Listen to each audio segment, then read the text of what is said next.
It's another episode of Artman. Artman. I don't know what I titled my other art videos, but Artman was the last one, so I'm going to stick with that. Works. Right. Well, I got my easel up. That was my project that I left to be done. I went to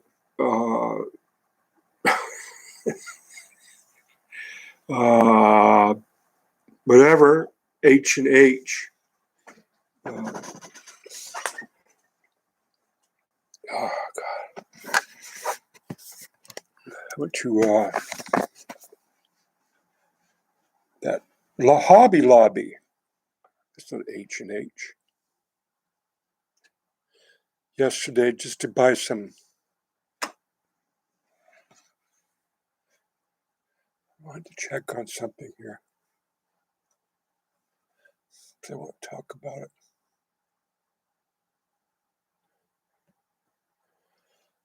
Hobby Lobby to buy some Call of Duty. What is it? Call of Duty. Medal of Honor, I think.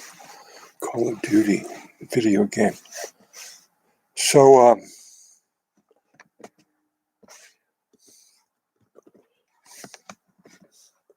I got my easel up.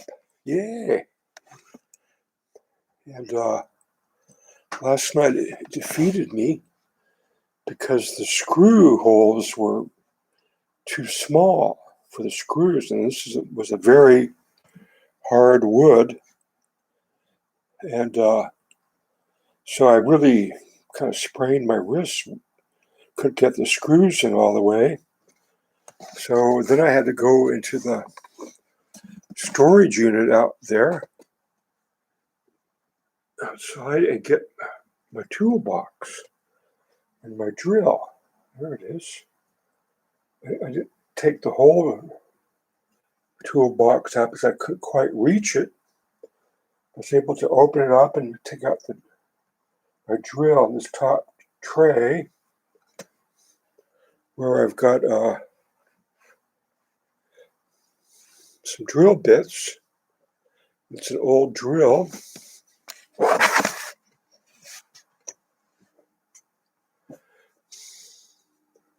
So, yeah, here's my new colors I got. Everything was half price, so I really, loaded up. Oils, gouaches, watercolors, and acrylics. I got my old ones here. But this is the most substantial easel I've ever owned. I got me thinking, why I didn't get one more substantial when I worked at May Company in the art supply section down in the basement. I think I had a 20% discount.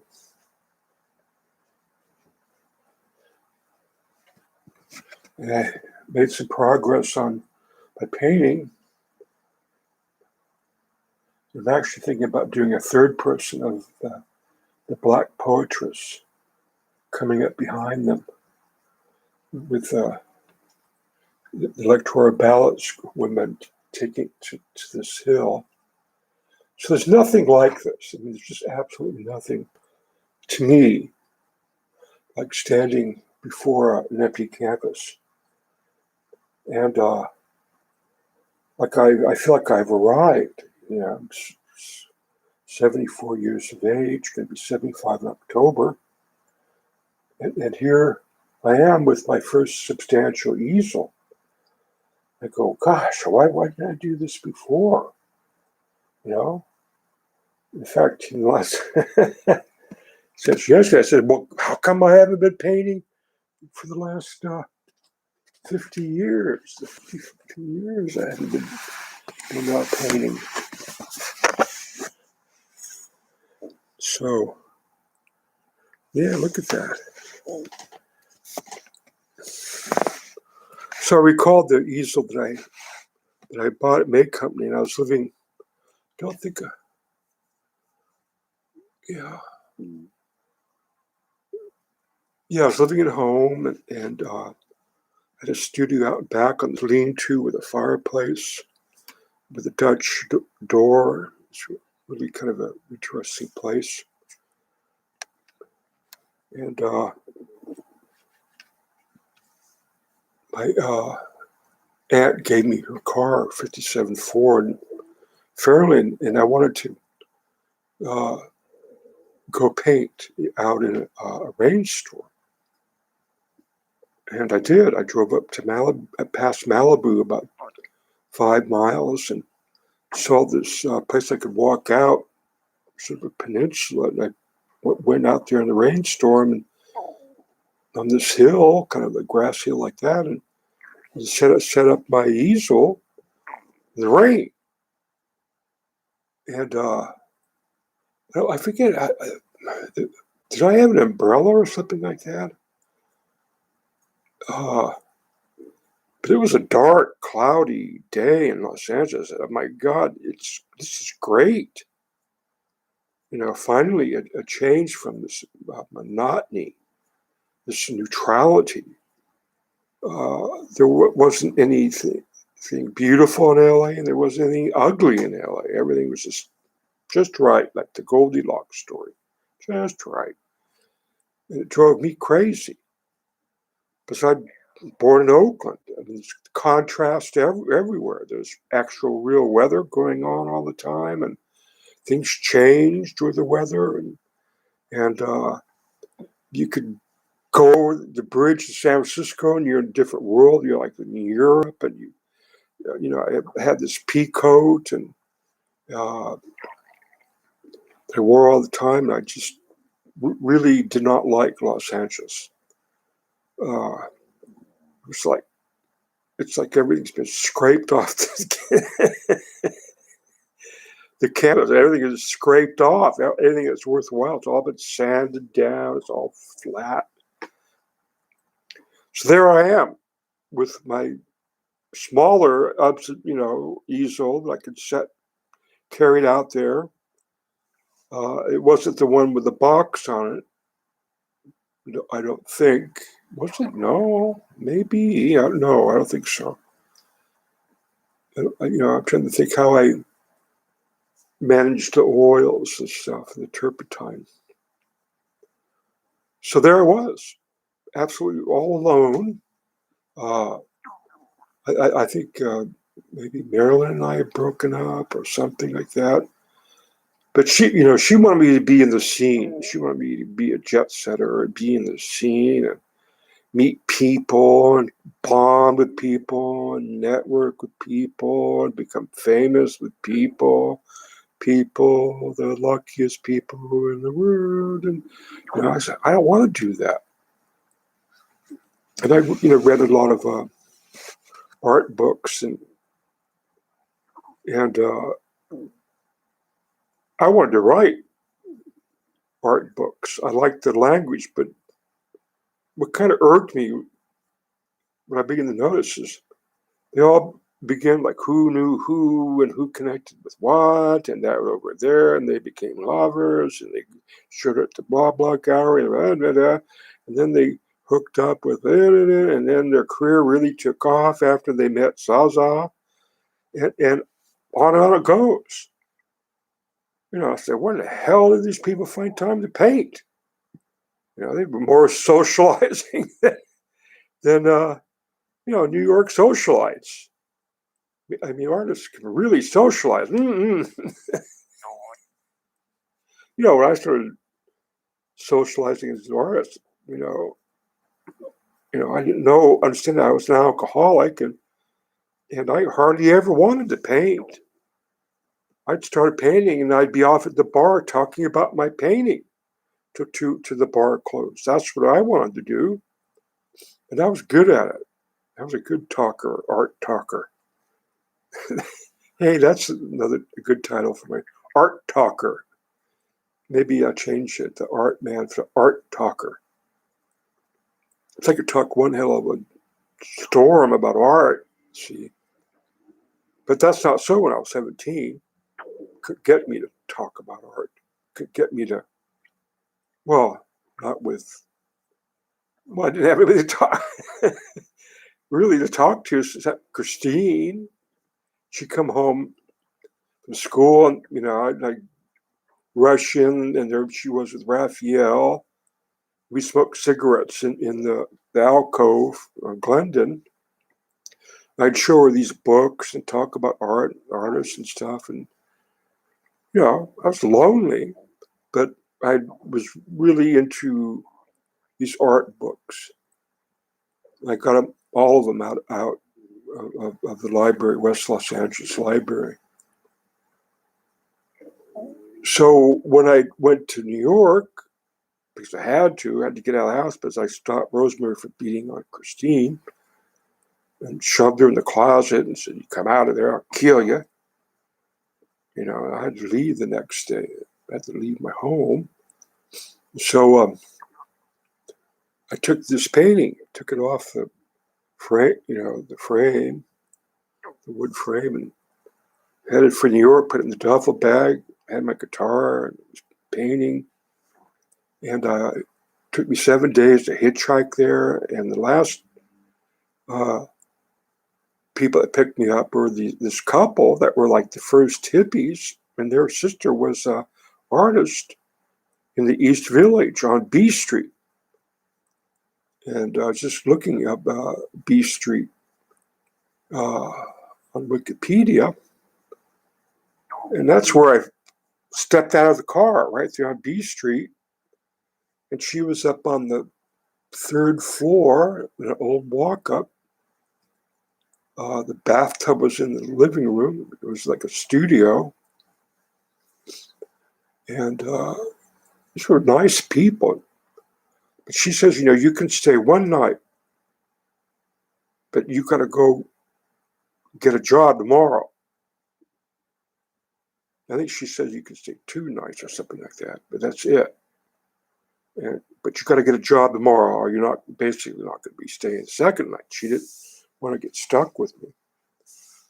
So, she suggested I go to Manpower down there on 3rd and Broadway, near 3rd Street. Got a job. Started working 12 midnight to 8 in the morning. And down there on the East River, Yale Trucking, big warehouse. And I found a place, the St. George Hotel. I believe I paid $4 a night.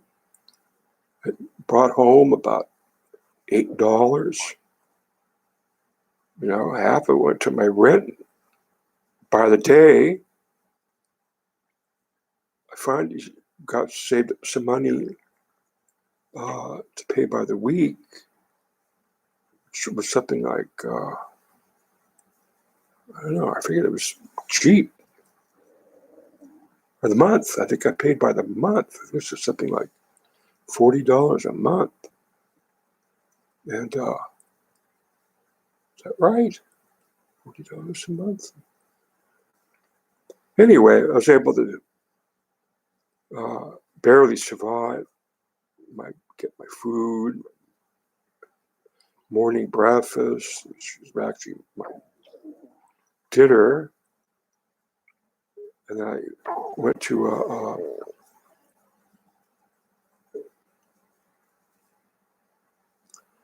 what do they call those guys? So like a smorgasbord down the street, watched Johnny Carson. Then I ran to, got on the subway and went to work. But this woman, the second night, she introduced me to this artist, and I'm pretty sure it was Jasper Johns.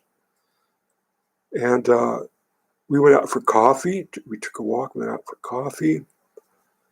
And I was just Googling him and found out that he was gay. And I got those vibes from him. That, maybe he was hitting on me. And but because I was very, very good looking at 17. Strikingly handsome man, but I had this ambience about me. And I'm just coming to terms with that. That, people notice me. Okay, the connection was bad there. So, we walked.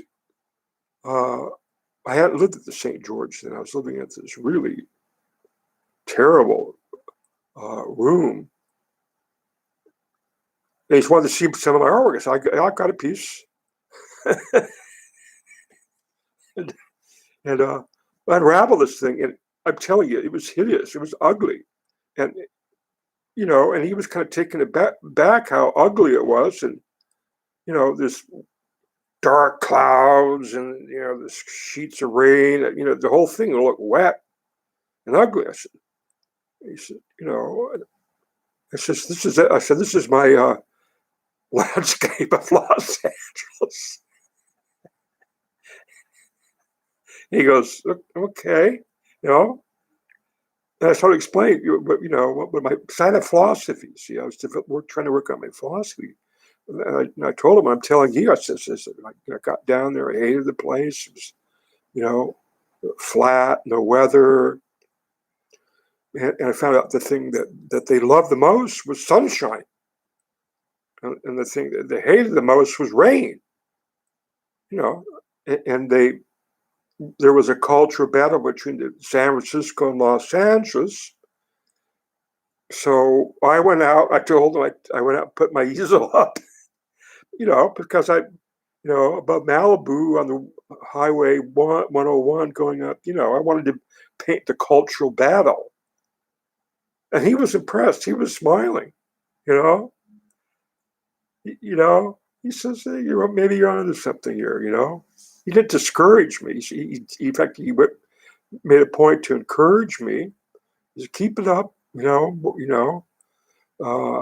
work on your own ideas and stuff, And he saw that I was a thinking artist, and so was he, and so was Rothenberg and the other artists, the New York Expressionists. They were developing their own philosophy, and then they hung together, and they hung in galleries together, they hung around together, they became lovers. And I kept thinking the worst mistake I made was not going back to visit this woman after, a couple weeks and thanking her for helping me. Because if she hadn't insisted I get a job, she was really good with that. She was really adamant with that. She really wanted to make that clear. She knew I was 17. She knew this was my first time away from home. She knew I was innocent.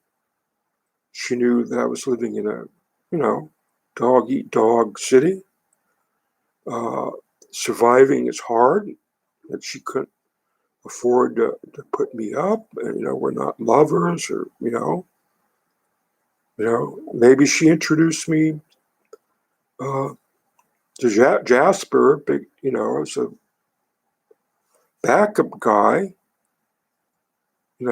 She probably said, man, I just absolutely gorgeous man, was dropped off by my son, is from Los Angeles, and he's an artist, and he's just handsome guy,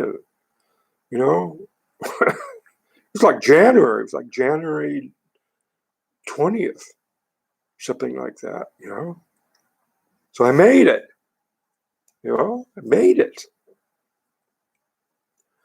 So becoming a worker in New York really, really was like being in a painting. I said, I'm in the painting. The whole idea that I'm going to go off and do something two-dimensional really didn't seem like something I wanted to do anymore. I didn't want to get on that square canvas and look at the white empty space and come up with something, because I was walking and living in it.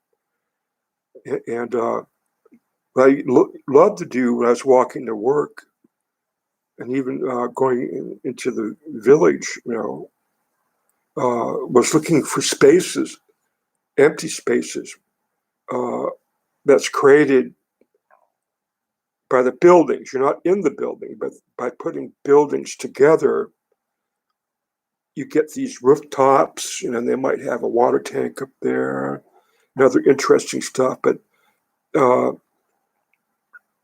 I would project my mind up there and be in that space late at night in, New York. And so I said, if I did some paintings, I would do that. And I think about it, why not?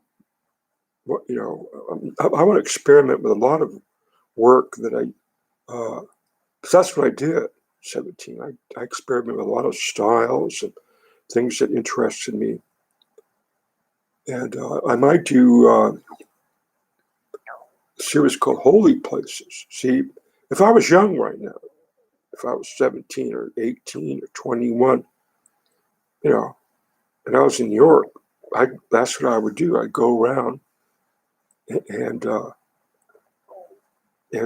look at these spaces, make notes, do a sketch, and do a painting, and say, holy places. Because cathedrals, see, are designed, medieval cathedrals, to have these